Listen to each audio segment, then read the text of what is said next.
Pemirsa, kita masih bersama Indonesia Lawyers Club. Selama hidup saya, kapanpun saya harus mengambil keputusan, akan saya lakukan. Dan kemudian akan saya lupakan. Harry Truman, Presiden Amerika pada Perang Dunia Kedua, yang memerintahkan bom atom dijatuhkan di Jepang. Sekarang bom atom apa yang Anda mau jatuh? Ya, saya perlu menjelaskan dan mengklarifikasi beberapa yang disampaikan oleh Mas Alphonse ya. Yang pertama soal DPR. Ya, mohon maaf Adinda, saya ingin mengatakan DPR itu dikelola tidak dengan cara LSM. Anda boleh suka, boleh tidak dengan pernyataan ini. Tapi ada tata aturan yang harus kami pakai di situ. Kami tidak bisa mengatakan, menurut saya ini yang terbaik, enggak. Kita ada hitung-hitungannya juga. Bahwa kemudian banyak anggota DPR bermasalah, Pak Ruhut, iyalah. Tapi kami juga insya Allah, setidaknya yang ada di meja ini dan banyak lagi yang lain. Maka kami harus proses itu. Bukan soal apakah Pak Budi Gunawan sudah dinyatakan tersangka atau tidak. Itu satu hal. Terus yang kedua, yang membuat saya sebenarnya sangat tidak nyaman dengan teman-teman di KPK ya. Saya membedakan antara KPK dengan yang namanya orang-orangnya. Mas Alphonse. Saya pernah pasang badan ketika saya masih di Hanura, saya pasang badan untuk KPK. Saya meminta seluruh anggota fraksi Hanura untuk tanda tangan pada saat Bibit Samad Trianto dengan Chandra M. Hansa. Saya berbeda dengan teman-teman yang lain. Tetapi kemudian saya harus merobek surat itu di depan DPR dan dipersoalkan oleh Presiden Indonesia Lawyers Club. Kenapa demikian? Nah, saya bicara tentang orang-orang. Tak eloklah kalau kemudian pada saat DPR sedang memprosesnya dan kemudian ditersangkakan dengan wajah yang, mohon maaf Saudara Abraham Samad Openg, saudara saya, dengan wajah yang kelihatannya sangat marah sekali. Saya tahu, tentu saja tahu cerita di balik itu, kawan-kawan sekalian. Apa perlu saya jelaskan di tempat ini, memang sebenarnya Budi Gunawan sudah ditarget oleh KPK.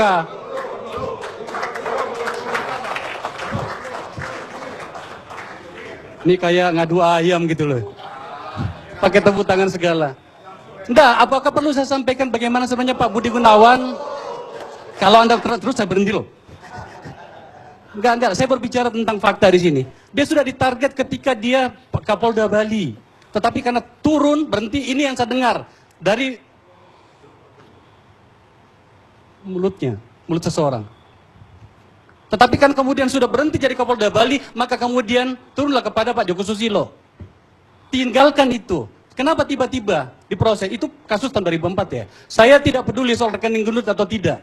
Tapi langsung ditersangkakan pada sore itu juga ketika DPR sudah memprosesnya. Itu mengajak mempertentangkan antara lembaga kepresidenan dengan DPR. Kalau itu juga dipersoalkan dengan pernyataan saya mau bertanya. Bukti apa yang kurang dengan kasus Senturi? 2 kali saya bersama dengan teman-teman membawa dokumen. 5 kali saya menjelaskan di tempat ini Indonesia Lawyers Club di hadapan Pak Kandi dan teman-teman sekalian tentang fakta-fakta yang dimiliki oleh Senturi. Kemana? Saya menagih soal itu teman-teman sekalian. Bambang Wijoyanto di IALC juga saya menemukan orang itu dan diputarkan cukilannya Pak Karni ya. Diputarkan cukilannya di sini Indonesia Lawyers Club. Yang saya ungkapkan tadi tentang kepolisian itu data dari ini. Tapi bukan berarti kami membela kepolisian. Enggak. Saya ingin menunjukkan bahwa saya masih kritis kepada kepolisian. Tapi kepada KPK, tolong bedakan antara lembaga KPK dengan orang-orangnya. KPK tetap harus ada. Tidak boleh tidak. Tapi jangan mendewakan orang-orangnya. Pak Karni, jangan paksa saya bicara lebih banyak tentang orang-orang ini. Ya, saya mau stop Anda, Pak. Sebentar, saya kira ini perlu diklarifikasi Akbar ini. Soal dia mau meratakan soal LSM. Anda boleh berbeda pendapat sama Alphonse, tapi saya ingatkan Anda, nggak boleh Anda kemudian menyamaratakan orang lain. Saya kira dari awal tadi kita sudah inform soal itu. Anda boleh, Akbar Faisal, berbeda pendapat sama Alphonse, tapi seperti Anda juga nggak nyaman soal kelembagaan, jangan bawa orang yang tidak punya gagasan pada malam ini. Tentang yang di luar sana. Ini tentang apa, Pak? Ya soal Anda tadi menuduh LSM. Kenapa emangnya? Iya kan? Itu saya bilang. tahu sama marah. Loh, Udah, tenang. Anda yang tadi menuduh. Loh, Satu enggak. itu. Kedua, ya dengerin. Soal Senturi, saya kira Senturi itu udah diproses.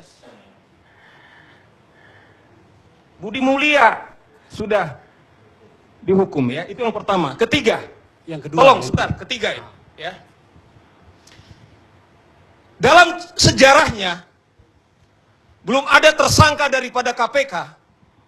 Ini saya bicara fakta hukum loh, Akbar Faisal. Kita sama-sama boleh di ini. Tapi Anda jangan membuat opini-opini yang tidak berdasar hukum. Dalam semua perkara yang ada di KPK, saya bicara fakta hukum ini, belum ada lepas. Jadi Anda jangan membuat tendensius. Tapi mari bicara. Sama dengan seperti katakanlah dulu, kemarin itu yang saya bantah betul soal Miranda Gultom. Ada seorang penyidik, itu yang saya sedih. Yang saya katakan dan saya bertanggung jawab harus ditangkap. Dan itu pengkhianat. Kalau memang dia bertanggung jawab, mengundurkan diri pada saat itu. Dan Anda jangan menuduh, katakanlah orang yang tidak fakta hukum. KPK dalam sejarah Bung Akbar Faisal, belum ada. Oleh karena itu, saya boleh Anda dekat dengan Abraham, saya juga tidak ada urusan. Tapi saya sebagai lawyer, bicara fakta. Oleh karena itu yang tadi saya tidak nyaman, karena mungkin di sini, saya ini seorang lawyer.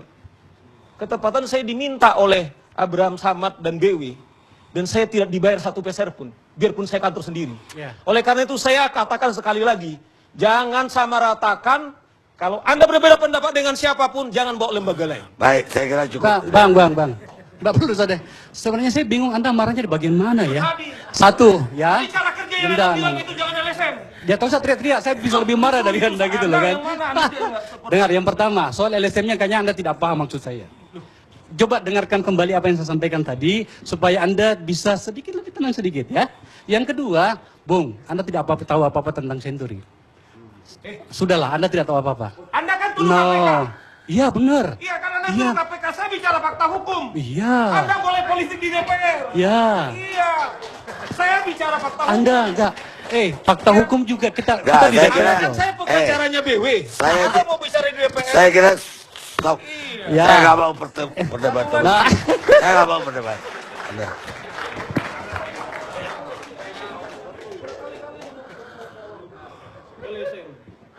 Apa nih baik?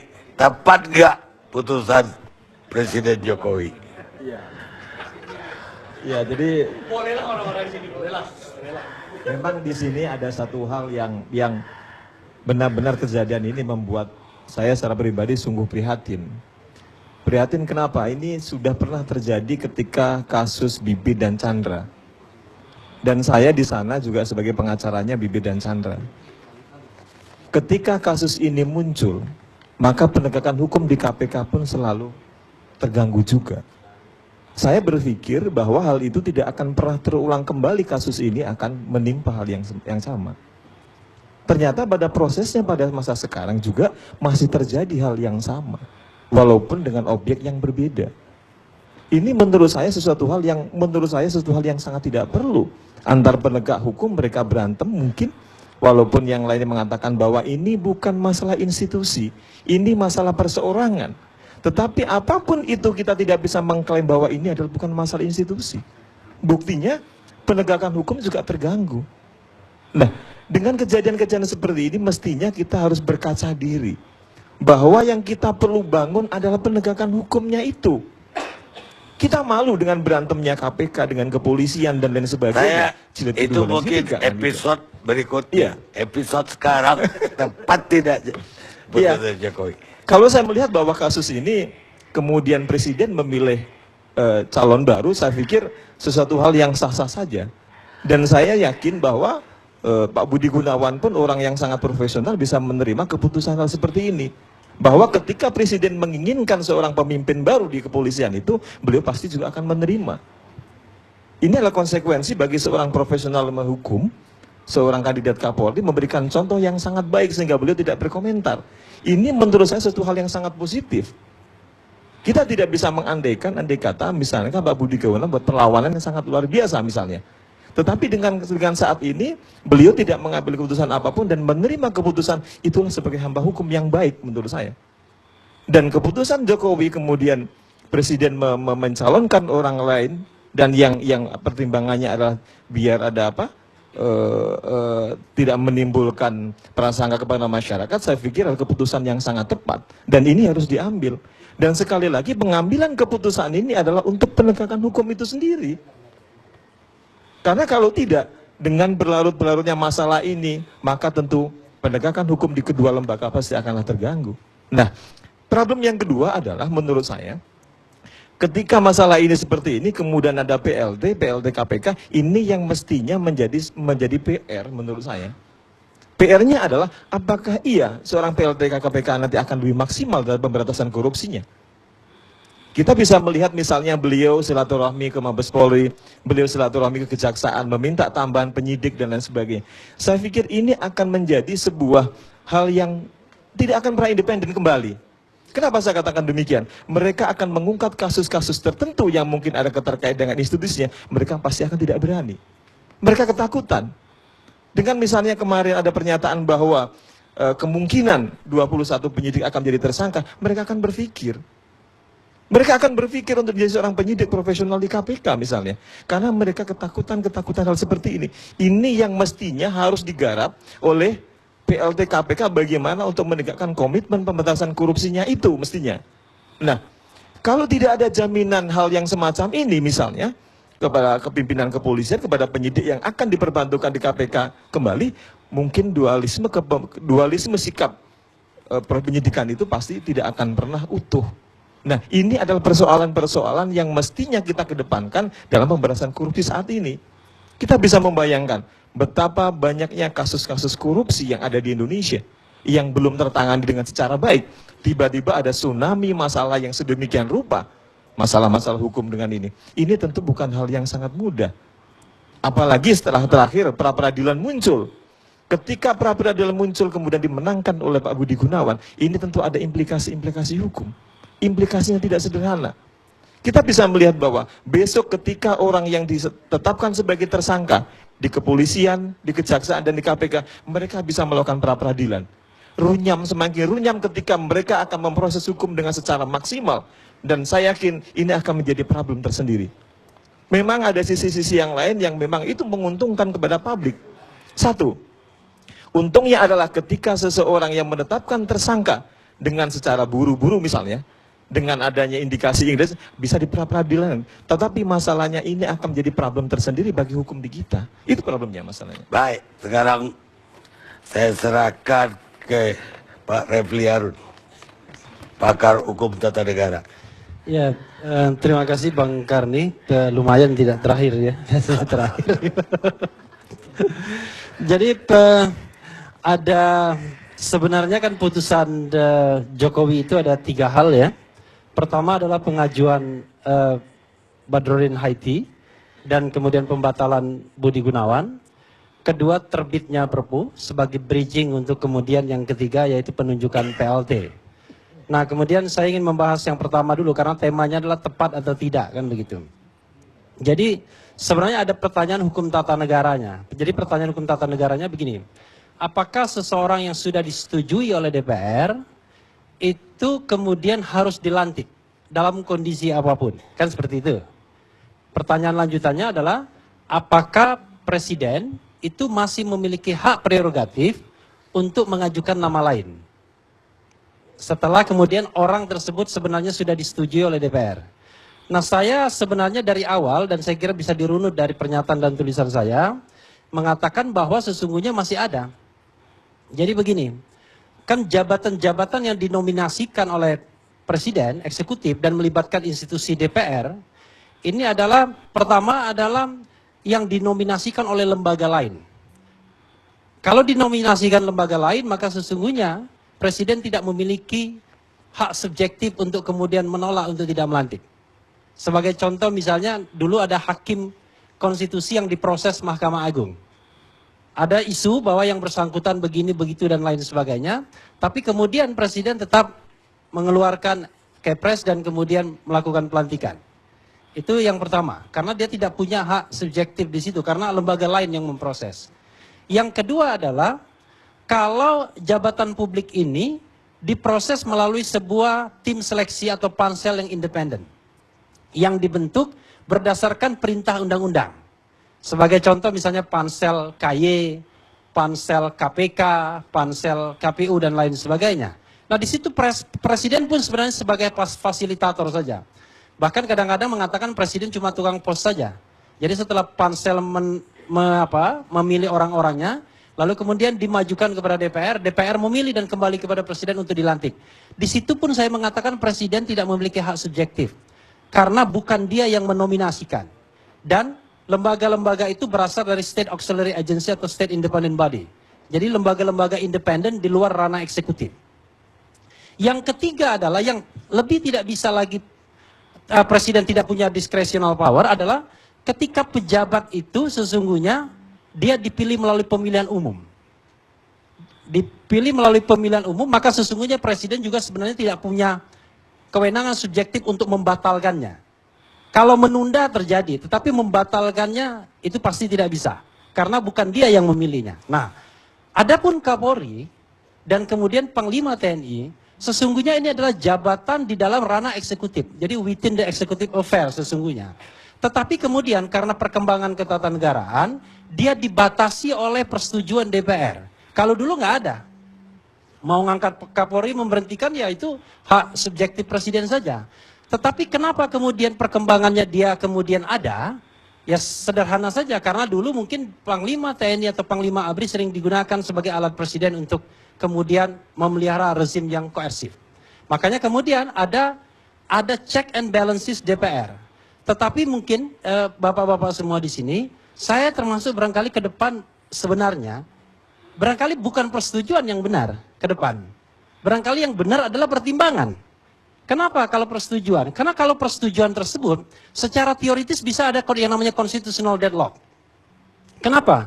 Kalau misalnya divided government ini terjadi antara presiden dan kemudian DPR, dan kemudian DPR-nya bengal terus, dan kemudian presidennya nggak mau kalah, maka yang terjadilah setiap yang diajukan oleh presiden ditolak terus oleh DPR.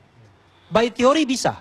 Itu yang namanya divided government. Jadi eksekutifnya kelompok KIH, tetapi mayoritas di DPR-nya KMP misalnya. Jadi apapun yang diajukan DPR itu akan diajukan presiden akan ditolak. Makanya menurut saya, karena ini within the executive affairs seharusnya bertimbangan. Dan ini ada pengajuan judicial review sekarang yang sedang berjalan di Mahkamah Konstitusi. Nah, saya mengatakan dalam titik itu sesungguhnya masih ada hak subjektif presiden. Tetapi tentu saja hak subjektif presiden dengan alasan yang justified. Kan begitu? Nah, apa alasan kemudian Jokowi kemudian tidak mengajukan Budi Gunawan, tidak melantik Budi Gunawan dan malah mengajukan nama baru? Kalau kita lihat dari pernyataan lisan dan kemudian pengajuan surat itu, jelas sebenarnya alasannya dua saja, yaitu alasan sosiologis dan alasan institusional sesungguhnya. Alasan sosiologisnya adalah karena ini menimbulkan perdebatan dan kemudian kita butuh ketenangan, percepatan ketenangan. Lalu kemudian alasan institusionalnya, Polri itu perlu Kapolri yang definitif. Kira-kira begitu ya, Pak Sompi. Nah, pertanyaannya adalah, ketika misalnya alasan sosiologis ini dikemukakan, sesungguhnya kan Presiden agak sopan saja bahasanya. Dia mengatakan perdebatan. Tapi sesungguhnya de factualnya adalah banyak sekali penolakan-penolakan itu. Penolakan-penolakan itu real di masyarakat, terjadi pro dan kontra, terjadi demonstrasi, terjadi keberatan yang banyak, terjadi kemudian kampanye di media sosial dan lain sebagainya. Lalu kemudian pasti akan bertanya, apakah presiden mau memperhatikan itu? Presiden ini dipilih oleh rakyat, bukan dipilih oleh DPR atau MPR. Karena itu sangat kuat alasan kalau kemudian presiden memperhatikan suara yang berkembang di masyarakat. Berikutnya adalah ada hal yang sesungguhnya tidak disampaikan, saya merasa, yaitu alasan yuridis sesungguhnya. Begini, kalau kita jeli sesungguhnya, kan substansinya itu belum selesai sesungguhnya. Putusan pra-peradilan hanya mengatakan bahwa KPK tidak berwenang. Lalu kemudian penetapan tersangka itu adalah tidak sah. Tetapi by teori kalau kita ikuti alur putusan pra-peradilan tersebut, maka kasus itu masih bisa dilimpahkan kepada kejaksaan dan kepolisian. Artinya masih ada ketidakpastian. Berikutnya, bisa jadi kemudian muncul sprindik baru. Karena di situ kan dikatakan sesungguhnya ketika yang bersangkutan menjadi Karo Binkar dan jabatan-jabatan lainnya. Nah, jabatan-jabatan lainnya itu sesungguhnya jabatan penyelenggara negara dan penegak hukum. Belum lagi kemudian kontroversi mengenai penegak hukum itu sendiri. Karena Undang-Undang Polri kan jelas. 3 fungsi polisi yang tidak bisa dilepaskan itu inherent, yaitu sebagai Kamtibmas, keamanan dan ketertiban masyarakat, pelindung dan pengayom masyarakat, dan penegak hukum. Itu inherent dimanapun. Jadi tidak tergantung posisinya sesungguhnya. Nah, tetapi perdebatan itu bisa kita selesaikan sesungguhnya kalau ada pengajuan judicial review ke Mahkamah Konstitusi sesungguhnya. Kenapa? Karena yang saya lihat adalah yang dilakukan Hakim Sarpin itu adalah melakukan 2 pekerjaan sekaligus yang mestinya jatah Pengadilan Tipikor dan Mahkamah Konstitusi. Jatah Mahkamah Konstitusi adalah ketika dia menafsirkan 3 undang-undang sekaligus. Yaitu Undang-Undang 28 tahun 99 tentang penyelenggaraan negara yang bebas dan bersih dari KKN. Dia mendefinisikan apa itu penyelenggara negara dan lain sebagainya dengan penafsiran yang sangat limitatif. Sementara ketika menerima tersangka bisa diproses melakukan penafsiran yang ekstensif. Lalu kemudian Undang-Undang Polri 22/2002 mengenai soal penegak hukum atau bukan. Dan kemudian Undang-Undang 30 2002 tentang KPK. Yang kemudian dia mengatakan bahwa ini loh, limitasi dari kewenangan KPK sebagaimana dicantumkan dalam pasal 11. Itu semua pekerjaan Hakim Konstitusi yang 9. Yang kadang-kadang dicapai dalam jangka waktu berbulan-bulan. Tapi oleh Hakim Sarpin cukup 1 orang dan 1 minggu saja. Yang kedua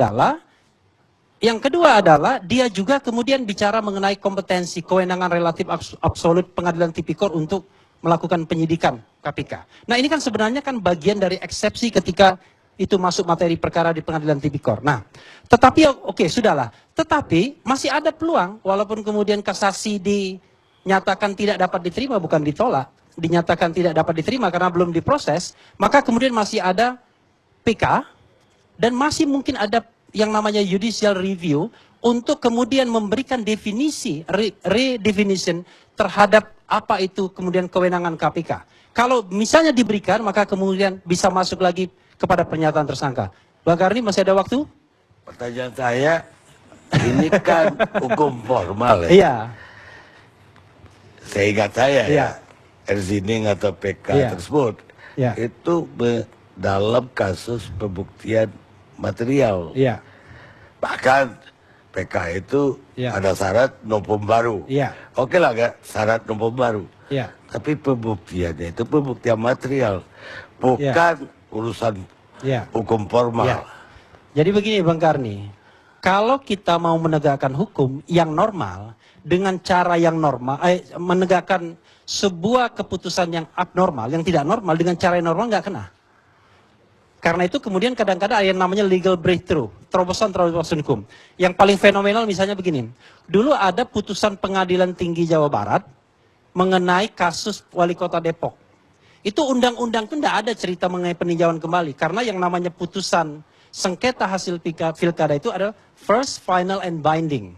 Tapi karena keputusannya ini, mohon maaf ya, putusannya ngawur, maka kemudian ramai di masyarakat, akhirnya di take over oleh Mahkamah Agung dengan instrumentasi peninjauan kembali. Dan kemudian dikabulkan.